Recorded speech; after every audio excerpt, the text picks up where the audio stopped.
The Biden administration will not send any diplomatic or official representation to the Beijing 2022 Winter Olympics and Paralympic Games, given the PRC's ongoing genocide and crimes against humanity in Xinjiang and other human rights abuses. The athletes on Team USA have our full support. We will be behind them 100% as we cheer them on from home. We will not be contributing to the fanfare of the Games. U.S. diplomatic or official representation would treat these games as business as usual in the face of the PRC's egregious human rights abuses and atrocities in Xinjiang, and we simply can't do that. Welcome to No Apologies. I'm Dana Lash, and that was Jen Psaki, White House spokesperson, announcing earlier today a diplomatic boycott of the Olympics coming up in Beijing 2022. So what this means is that our athletes are still going to go and compete, and corporations are still going to be involved, and everybody else, but no American diplomat or member of government are going to attend the games in Beijing due to those human rights abuses just mentioned. Now, it seems like a step in the right direction, but it's all bark and no bite. This is just this is nothing. Why aren't we boycotting the Olympic Games in Beijing altogether? And the diplomatic boycott, because that by itself is not enough. See, in America, while always imperfect, has always been willing to speak out against oppressive regimes and even to pay with our blood to help others stay free. Think South Korea, think at World War II, World War I. We all remember Reagan's his famous command to tear down this wall, which was addressed to the communist Soviet Union during the Cold War. And today, the most pressing threat to freedom in the world comes from a very familiar source. It's always Marxism, isn't it? It's always these tyrants. In this case, it's an evil regime known as the Chinese Communist Party, or the CCP. Communism, which has been responsible for 100 million deaths in the 20th century, has taken on a new face, a mixed model of communism plus just enough capitalism to keep some of the big commies from making money, all courtesy of the CCP. And the CCP recognizes the benefits of some controlled capitalism, so they allow a couple of free market, it's not capitalism, a couple of free market principles into China so that they can try to help lift themselves out of abject poverty. Of course, trying to bring Hong Kong back into the mix helps too. Capitalism, it works, and even communists can recognize this, but they don't like to admit it. And both Republicans and Democrats saw this. At first, they thought it was a softening of the resolve of the CCP, which was a mistake to think of it that way. Embracing free markets, they thought, would make China more westernized and freer, and that was wrong. Instead, China got a little bit of money, and now they're flush. Well, they got a little bit of money, but their economy's hurting. It's still just as communist as it always was, and it's growing, though, more hostile by the day. So in the meantime, we have become dependent on cheap manufacturing and cheap goods, and China buying all of our debt. And because America and China's economies are incredibly intertwined, there are some people in the United States that are incredibly hesitant to criticize China's human rights abuses and saber rattling. I mean, after all, what if people like in the NBA stop making and having all their merchandise made overseas in some of these factories? What if people stop purchasing those things because they are critical of CCP? What about our pharmaceuticals? What about our PPE? What about rare earth elements? What about car parts and furniture and clothes and, oh my gosh, almost everything that we buy on Amazon, at least all the cheap stuff, was made in China. And it was a very different situation, China versus the communist Soviet Union.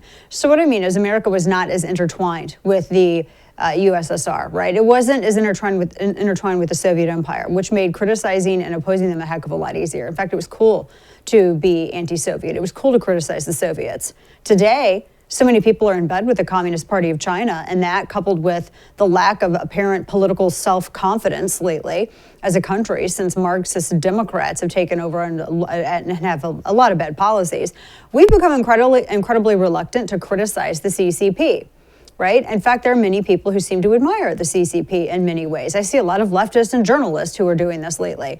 Now, if you're paying attention at all, it's very clear that the CCP is becoming one of the greatest threats to the free world, a greater threat. Communism, it's all communism. And it makes it all the more interesting that the Biden administration today announced a diplomatic boycott of the upcoming Beijing Olympics due to these human rights abuses. They're talking about the Uyghurs, the Uyghur population. Now, you might be tempted to think that this shows some kind of much needed resolve from the Biden administration in terms of speaking out against the recently very aggressive CCP, but it's way too little.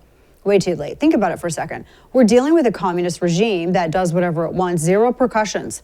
They even get the WHO to go in on it, like the pandemic, right? Now, if America was messing around in a lab with these chimeric viruses and one got out and caused trillions in monetary damages to countries around the world and killed almost 5.5 million people, stop and think, 5.5 million human beings are dead because the lab in China was fooling around with gain-of-function experiments on coronaviruses. If America did something like this, you can only imagine the outcry there would be, and rightfully so.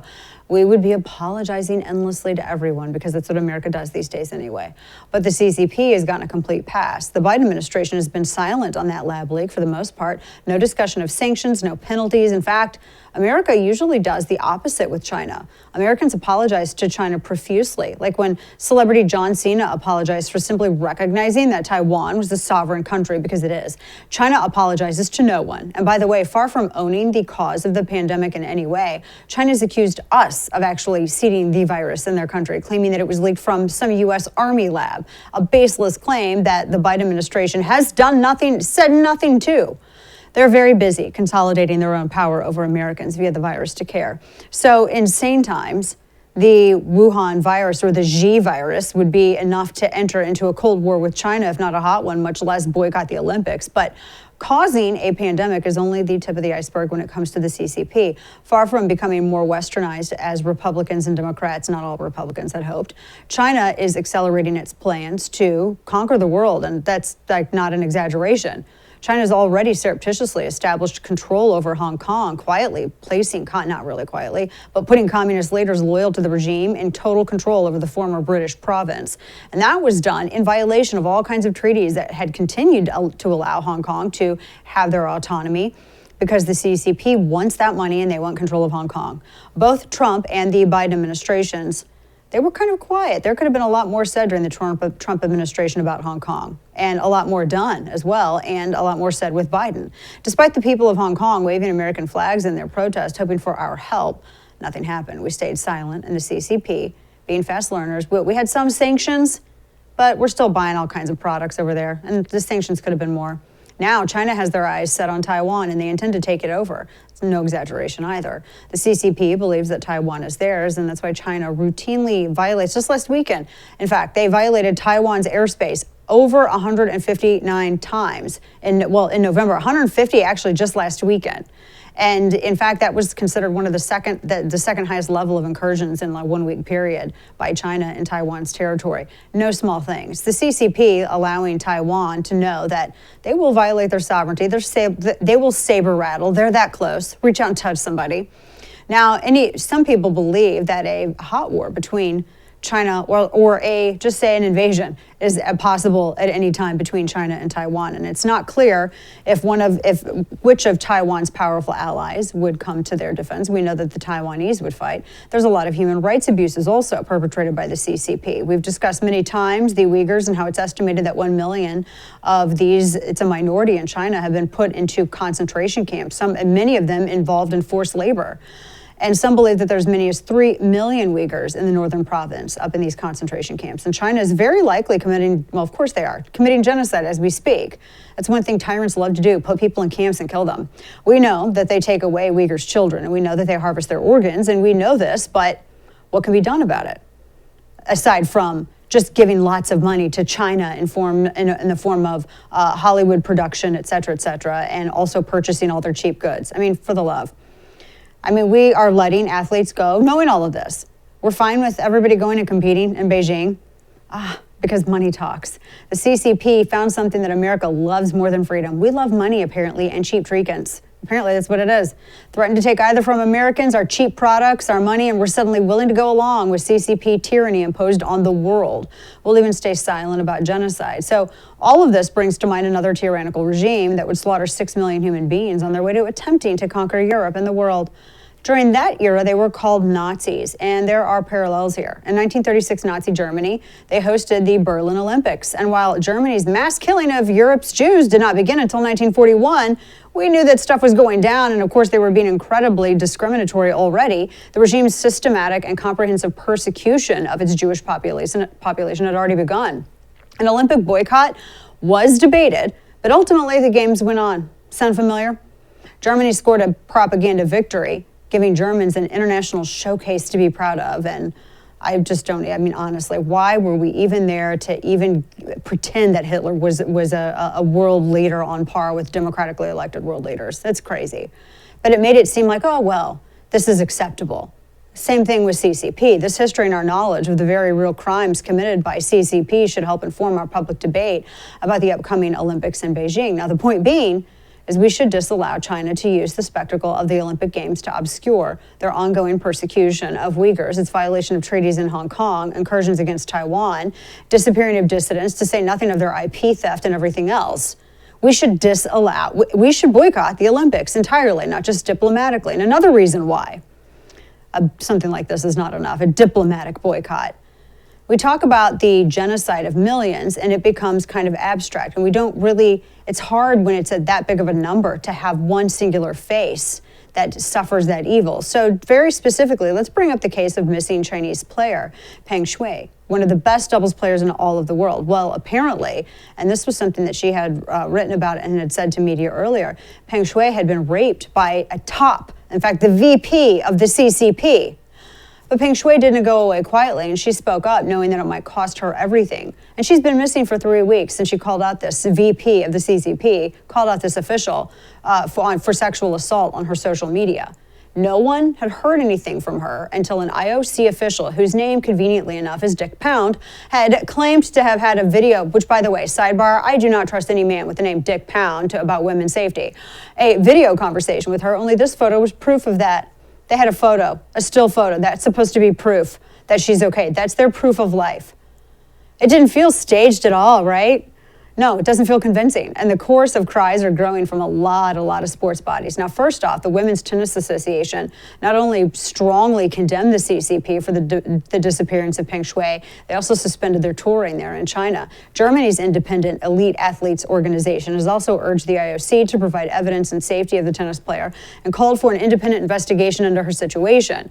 But it's telling is the silence from all of these other sports teams and corporations and leagues and corporate leaders. NBA, Nike, Coca-Cola, they're too busy getting rich. Remember, this is the hashtag MeToo social justice corporate America, totally silent about a famous female tennis player, said she was sexually assaulted by the VP of the Communist Chinese Party and disappeared now inside of China. But that's how all of this stuff is working right now.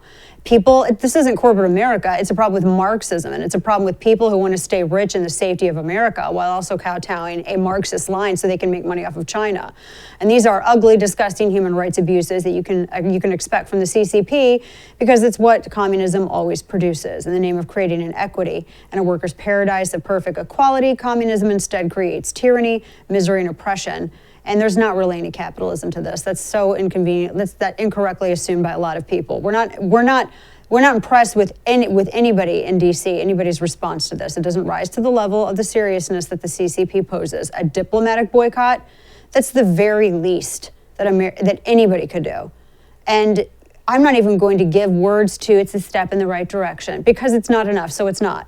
And it's ironic that LeBron James and all of these outspoken athletes like Megan Rapinoe, where's this chick at? They constantly lecture America about human rights abuses. Megan Rapinoe's so mad that she doesn't make the same draw in terms of eyes, but she wants more money than the men who actually make more, who bring more people to the sport than she does. If she was so concerned about women's equality, where's she at with PENG? Just like our corporate leaders, like the people over at Coca-Cola, the people at Nike, they're all silent.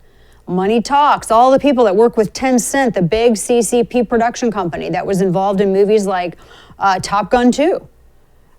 What's going to change? What is going to change coming up in the Olympics in 2022? Nothing, right? Diplomatic boycott is just nothingness. Finally, it'll be interesting to see how the CCP responds to this diplomatic boycott. Apparently, they already said that those calling for it are grandstanding and they should stop, blah, blah, blah. Nobody cares about the dialogue that's not happening between the CCP and the U.S. Chinese Foreign Ministry spokesperson told a news briefing earlier this year that had said this, quote, if the U.S. insists on willfully clinging to its course, China will take resolute countermeasures, end quote. So America, we're going to be tested how? Because the CCP is threatening to take active measures, countermeasures. Does America have the stones to stand for freedom? If you judge by Nike and Coca-Cola and some of these other big companies, or Blizzard Entertainment, which is now purchased by Tencent. I know it really hurts my heart because I like Call of Duty. Or people who put out movies in Hollywood. The answer is no. Do we still believe in ourselves enough to stand our ground, or is the Biden administration too enamored? Of course they are. This is rhetorical. They're making money off of China's Belt and Road Initiative. So they're making money by helping to further entrench communism all over America. So don't count on this administration to lift a finger. That has to be Americans. And we got to stop our love of glowing trinkets and cheap stuff and lucrative media contacts and access to all of this, the theater screens over in China. We can't lose our nerve over this. We can't. So coming up, we're going to talk to one of the biggest names standing up to China right now. You may have heard of him. NBA star Enes Kanter Freedom, new name now. He joins us next. Don't go anywhere. Black Rifle Coffee Company is a veteran-owned coffee company that serves premium coffee to people who love America. The veteran CEO and founder, Evan Hafer, spent over 7 years on the ground overseas with U.S. Special Forces and is a CIA contractor. Evan even modified his gun trucks while he was in Iraq so he could grind coffee anywhere he went. Every morning overseas, Evan would share his coffee with his team leader before heading out on patrols. Great coffee has a way of grounding us no matter where we are. And through coffee, Evan was able to experience that perfect morning every morning, whether he was in Kabul, Seattle, or anywhere in between. So make someone's holiday better by giving the gift of Black Rifle Coffee. Visit blackriflecoffee.com/DanaTV and check out the freshest coffee in America. Their team made your holiday shopping easy with personalized gift bundles, gift cards, and a whole lot more to make your holidays better with Black Rifle Coffee. blackriflecoffee.com/DanaTV gets you 20% off coffee, apparel, and gear, plus 20% off your first month of the Coffee Club.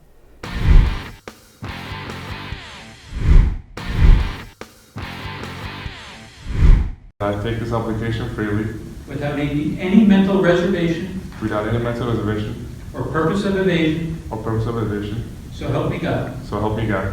All right, congratulations, you're now a citizen of the United States. So of much. America. I appreciate it.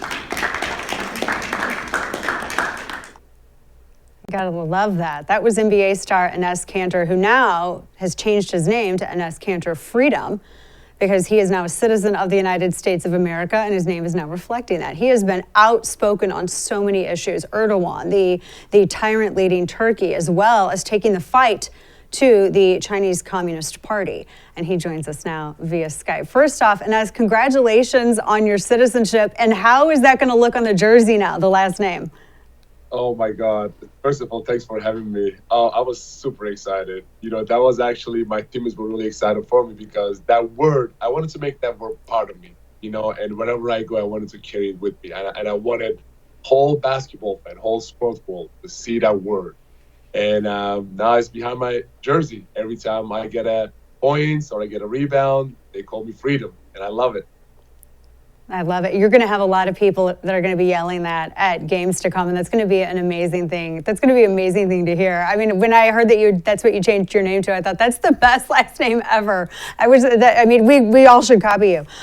Okay, so I want to ask, because I first thought, I really admire the stance that you've been taking, because it is not easy when you are in the position that you're in. And everyone, I think there's this misconception that people think, oh, well, it's Enes Kanter Freedom. He's an NBA star. Everybody knows him. It's easy for him to say the stuff that he says, but it's actually not. In some ways, it's very isolating, but yet your passion for speaking out against injustice has not yet been diminished. And I just wanted to start by asking you where that passion comes from first. I remember when I was 9 years old, my mom told me that, whatever happens in life, always stand up for what's right and always stand up for innocent. And that's what I always, try to do. And, to me, it is really important because there are so many bigger things that happen in that NBA, basketball, and myself. So I think for me to stand up for innocent people is the most important thing, because I'm trying to be the voice of all those innocent people out there who don't have a voice. Yeah, there you are. Today, we heard from the White House that they're going to have a diplomatic boycott of the Beijing 2022 games. Some people, myself included, don't think that's enough. It's diplomatic, but what are your thoughts on it? I mean, is it even safe for athletes to go over there and compete? I would be a little nervous. I mean, I'm trying to tell people, listen, look what they did to their own tennis player. Are we really going to trust them with our own players? It is disgusting what they're doing. And then shame on the International Olympic Committee, because they're sleeping in the same bed with China. And it just, while we're talking right now, there's a genocide happening. And I'm asking them, why would you organize, games like, Olympic Games in a country where there is a dictatorship and genocide happening. Um, so all the athletes out there, all the gold medals in the world you can win, it is not more important than your morals, your principles, and your values. So it is a shame. And people are happy about your diplomatic boycott. Obviously, I'm a little happy too, but it is not enough. I feel like Yeah. not just U.S. There's so many countries out there their athletes, countries, and governments needs to boycott the Olympics. Yeah, it's not enough just for diplomats and lawmakers because you're going to have a lot of companies over there that are going to be spending a lot of advertising dollars in communist-controlled China. The same people who have, over 1 million people detained in camps where, of course, we've had a number of reports from the Washington Post and others. You've taken a major stance against Nike for the imprisonment of Uyghurs. And then the report that came that, yes, some of the factories that they are forced to work in absolutely do supply Nike and some of these other companies. Talk to me about this. Nike in America, Nike stands with Black Lives Matter, Latino community, LGBTQ community, no Asian hate. But when it comes to China, they remain silent.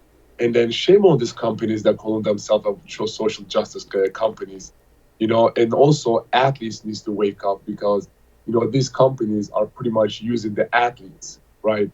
And it's just if you're an athlete, before you put your signature on a paper, educate yourself a little bit, because whenever you put that jersey on, you put that shoes on, or you put that T-shirt on, there is so much blood, there is so much sweat and oppression behind those items. So think twice. And shame on Nike, and unfortunately it's the NBA's biggest sponsor. But I feel like we need to wake people up, and before you buy it, think twice.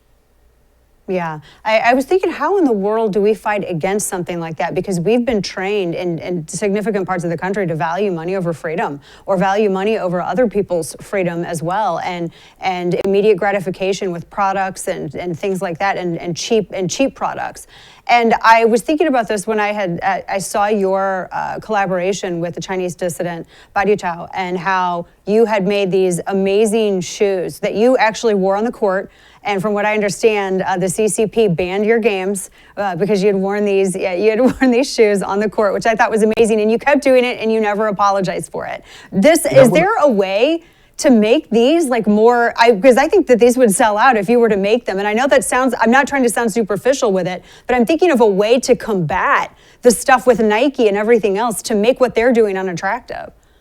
You know what's so crazy, and not many people know this, but our first game, I wore a shoe called Free Tibet shoe, right? Before the game, two NBA officials came to me, and they were begging me to take my shoes off. And I told them, hold on a second. I'm getting ready for my citizenship test. There are 27 amendments. And my first amendment is freedom of speech, and you're trying to take that away from me. I'm not taking them off. And they told me, actually, if you don't take them off, that you're going to get banned. I was like, go tell your boss, I don't care, And I didn't take him off. I did not play a minute in that game. And the halftime, my manager texted me and said they banned every Celtics game in China. That should show people that is a pure dictatorship are going on in China right now. I feel like, yes, we are going to put the shoes out there for people. And actually, all the money that we are going to gain from those shoes, it's going to go to the causes that, like the Tibetan people, Uyghur people in concentration, Hong Kongers and Taiwanese people. So I'm really excited about the shoes that come out. You have to let us know the moment that happens, because that is an amazing collaboration. And I love that you did this because you worked with a dissident that's being hunted by the CCP. And you yourself, I mentioned earlier, people think that it's easy for an NBA player. I loved this quote that you had. You said it doesn't matter if you're an NBA player. And looking at your story, I mean, you've had how many arrest warrants that Erdogan, over 10 arrest warrants in 4 years from the Turkish tyrant Erdogan. You were accused, your whole family was accused of terrorism. Your dad was in jail. They revoked your passport in 2017 because you simply disagree publicly. It's important to stand up for, things that matter more than, money and business and, all the endorsement. I don't care any of that. Since I've been talking about this issue, I'm getting no endorsement deals. I could care less. All I want is to be the voice and also help people. over there and suffer right now. Yeah. Are you worried? Well, I know that you don't really care about that, the deals and that aspect of it. I know that you had said the NBA had said something to you about your shoes on the court before. Have they ever said to you, has the league ever said, you need to tone it down a little bit or stop this, or this is going to endanger, your future with basketball? Have they said anything like that to you? Oh yeah, not them, but my agent. My agent said that you're talking about these issues. Next year you won't find no job. And I was like, listen, I told him, listen, this is bigger than myself. This is bigger than everything that I'm doing. This is bigger than basketball and NBA. But you know what? I mean, it is what it is. And if I can find a job next year just because of the things I talk about, that's going to show one more time what kind of hypocrite and fake organization or companies that we are working with. So it is what it is. I wanted to ask you too, what can people do? Because I read you were also, just to add, because he's really, Enes Kanter Freedom has gone through it. They tried to kidnap him in Indonesia too, as I understand. Erdogan was getting the police to go after you, again, all because you disagreed. You've taken such public stances. What can people do that because I think it's going to take more than just a few people. And I don't think that people should outsource their concern for injustice to just like one person. So what do you need from other people to help you in this? First of all, from all these athletes to join me, it is important to just stand up for the things, companies, organizations, because our voice is stronger than anything, any organization or any association. Look at Women Tennis Association. All the associations out there needs to take notes about what they're doing. The second thing is obviously bring awareness and use our word and educate our young generation. So when they come in our age, they know what's going on, But other than that, obviously, I'm working with so many lawmakers out there to create some bills. But shame on some of the people out there trying to block, and shame on some of the companies out there trying to lobby against those bills to save millions. So it is Yes. sad and shame. Specifically Nike and Coca-Cola, which they absolutely have done that.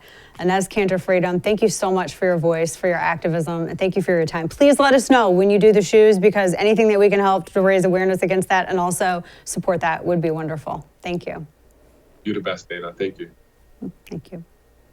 All right, folks, coming up, we're going to go inside the formerly Trump White House with Dr. Scott Atlas, because what went on behind the scenes when it came to the coronavirus task force? What was happening during those very early chaotic months of the pandemic? You don't want to miss this. That's straight ahead. You have homeowners insurance for a reason, because without it, a fire, flood, or burglary could destroy you financially. But there's another major crime your homeowner's insurance doesn't cover, and that's called home title fraud. Law enforcement calls it one of the fastest growing crimes, and it can ruin you financially, which is why you need Home Title Lock. Title fraud happens when a criminal can forge your signature on documents stating that you sold your home to them. They can take out loans against your home and leave you with the payments, and you'll spend a fortune in legal fees trying to prove that you didn't commit fraud. Home Title Lock puts a barrier around your home's title, and the instant they detect anyone trying to forge their way onto your title, they help shut it down. Visit HometitleLock.com, register your address to see if you could potentially be a victim, and enter code radio for 30 free days of protection.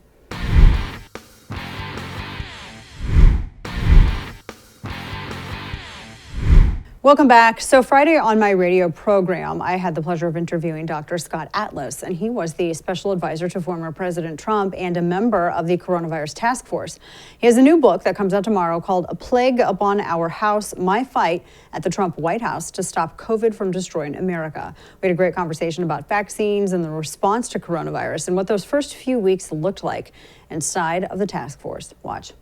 Doctor, it's a pleasure to have you here. Thank you so much for joining us today. Thank you for having me. Of course. I have to get your insight into what you think of this latest variant, the Omicron variant. Now, I think 5 cases now in New York, and we hear from doctors in South Africa. I think Dr. Angelique Kotisi, who's head of the South African Medical Association, has said it's mild, and we don't, the symptoms might be unusual, but it's still mild. And yet we're hearing it's harkening back to the days of, are we going to have lockdowns again? Is it going to be masks? What's going to work? What is your take or your thoughts or what you know about this latest variant?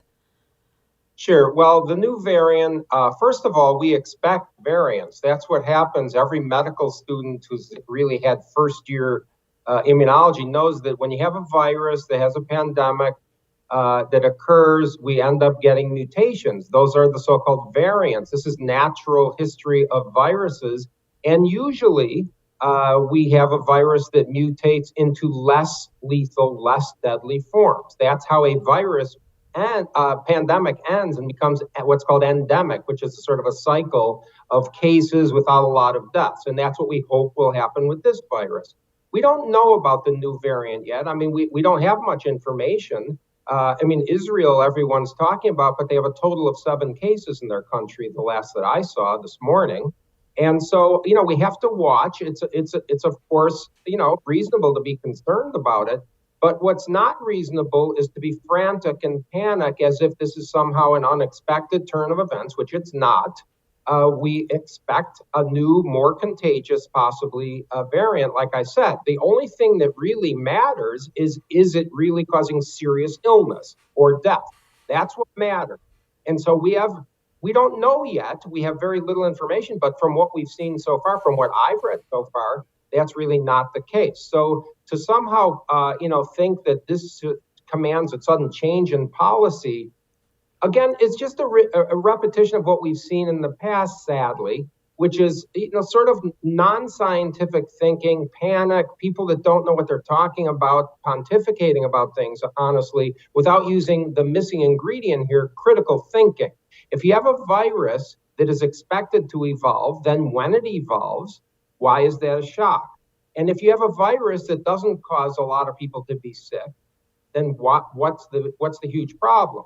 So we don't know. Again, I want to stress, I don't know. There's a paucity of information here, but to conclude somehow that we need to start doing lockdowns is on its face almost absurd at this point in time with no information to indicate that. But secondly, the lockdowns failed.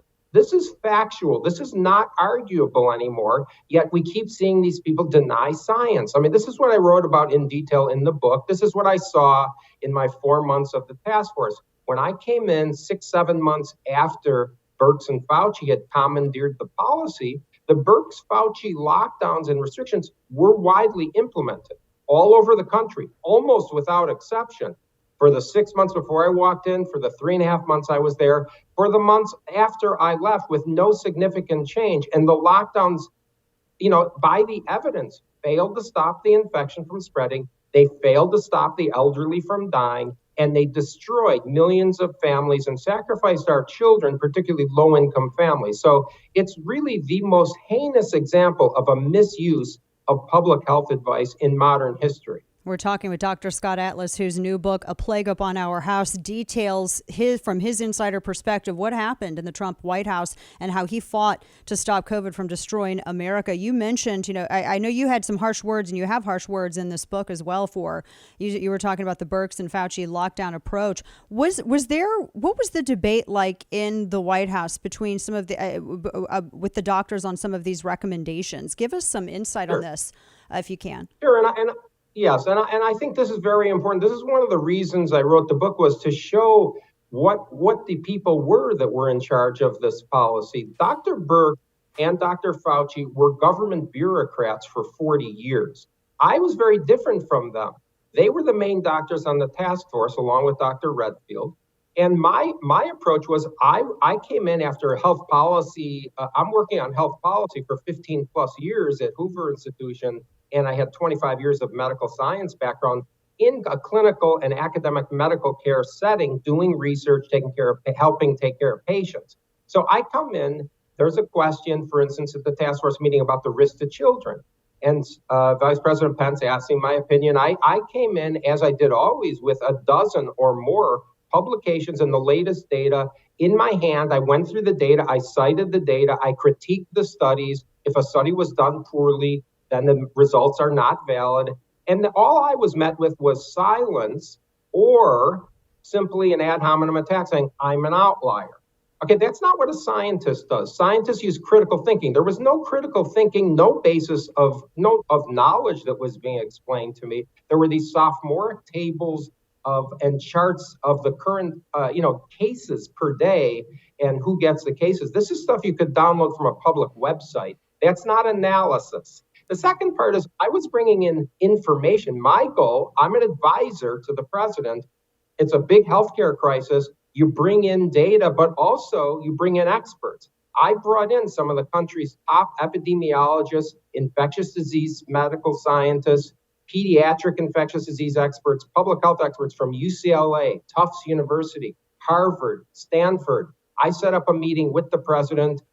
Dr. Birx refused to attend the meeting.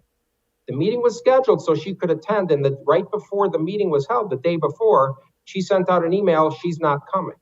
Okay, my goal is to provide information. If you can't stand up to challenge and listen to the other people, the experts doing the pandemic research, by the way, is who I brought in, and instead you're, for whatever reason, not willing to sit there and debate the evidence or listen to experts, and instead are complaining to the media, which Dr. Birx did, and to the House of Representatives that there was a, quote, parallel stream of information, unquote, coming to the president that wasn't going through her.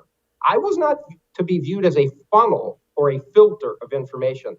I'm there to provide expert information. And I did that. That's what a scientist does. Science is debating, is being challenged and winning the debate on the basis of knowledge, not on the basis of ad hominem attack, going to your friends in the media.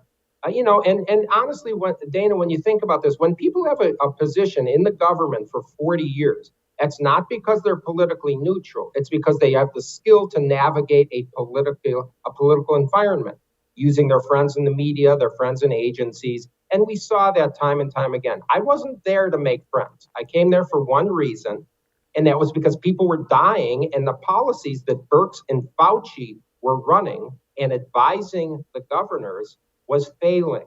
And, by the way, all of the official White House advice to the governors was doled out by Dr. Deborah Birx. She was the task force coordinator in writing to all the states. She visited dozens of states during the time that I was there, before I was there, and after. I visited one single state. That's the state of Florida, and they did something very different.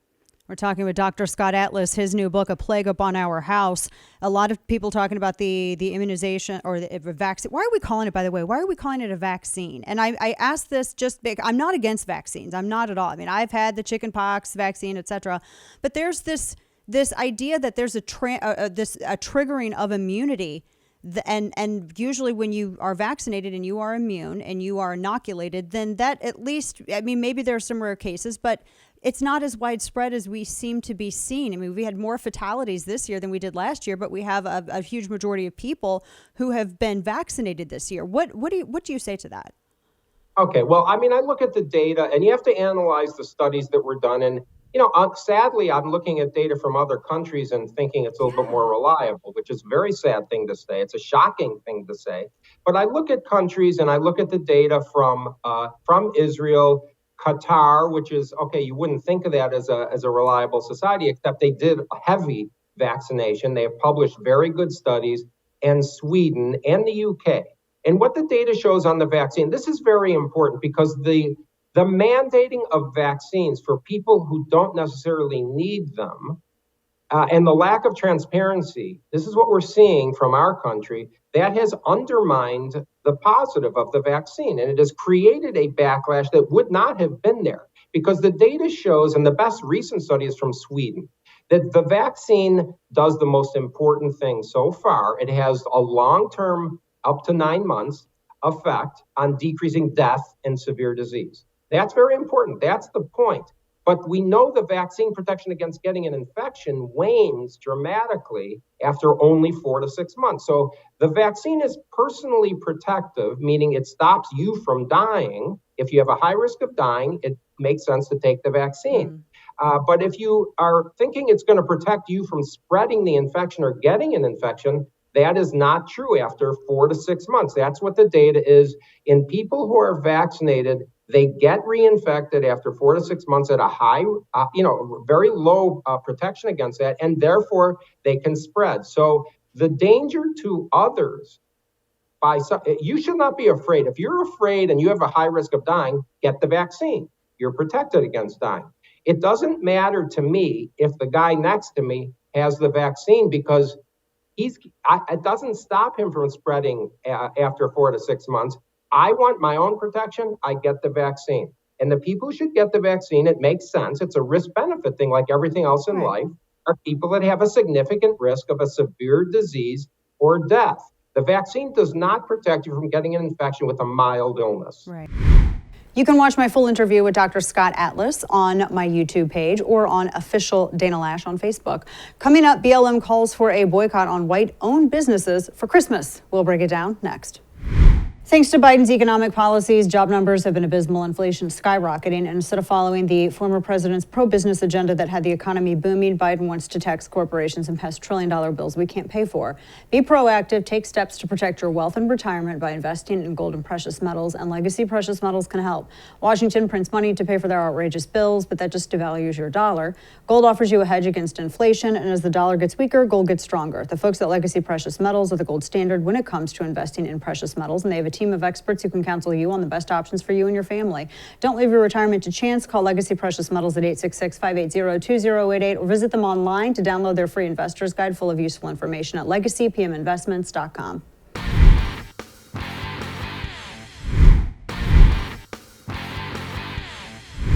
So Black Lives Matter is, once again, I think they've done this before, they're calling for people to spend their money over Christmas on Black-owned businesses as part of their Black Xmas campaign. Now, beginning in 2014, the movement has been urging people to stand against what they say is white supremacist capitalism by purchasing items via only Black-owned businesses from Black Friday all the way through Christmas and into the new year. Now, the group said this on Instagram, quote, "We are dreaming of a hashtag Black Xmas. That means no spending with white companies from 11/26/2021 to January 1st, 2022, end quote. The BLM campaign also calls for people to, quote, move your money out of white corporate banks that finance our oppression, and that's a direct quote, into Black-owned banks, they said, and to support other Black organizations by making donations in the name of family members as holiday gifts." Now, are we surprised that this is where we're ending up? Because it started with riots and now we're calling for full-on segregation. I don't think this was Martin Luther King Jr.'s dream, right? I remember something about Dr. King's dream being about little Black boys and girls holding hands with little white boys and girls and everybody getting along and everyone seeing each other as equals. And that dream seems further away than ever when you read rhetoric like that. We now have BLM telling people to only shop with Black-owned stores. Presumably, what are they saying? Are they suggesting that whites should only shop at white-owned stores? I mean, we already have the NFL playing two national anthems, one for Black Americans and one for white Americans. And then you have these other Joe Biden-esque segregationist policies. Those are considered usually pretty progressive.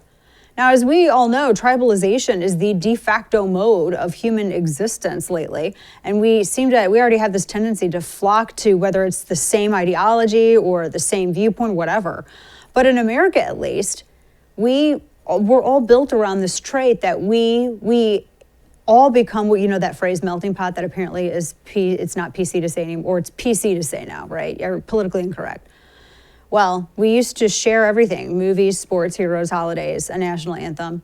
It was a beautiful thing. It held everybody together. Americans long understood that in a multiracial melting pot kind of country, you seek to, this is why we're all organized around freedom and not race or religion. That was the path that lived up to MLK's call, that we judge people not on skin color, but by character. And you discard things like dividing everyone up segregation style and being suspicious of each other based solely on ethnicity. And most definitely, we shouldn't judge a store by the skin color of the person who owns it. I mean, at one time, America knew that. It was racist then and it's racist now. And we all used to know that at some point. But that's exactly what you have the organization, specifically BLM, imploring people to do this Christmas, is be racist for the holidays. That's one thing to say during Christmas. Now, there would be nothing wrong with asking people to think about patronizing Black businesses by appealing to America's goodwill during the holidays. I mean, you hear a lot about, for instance, female-owned businesses.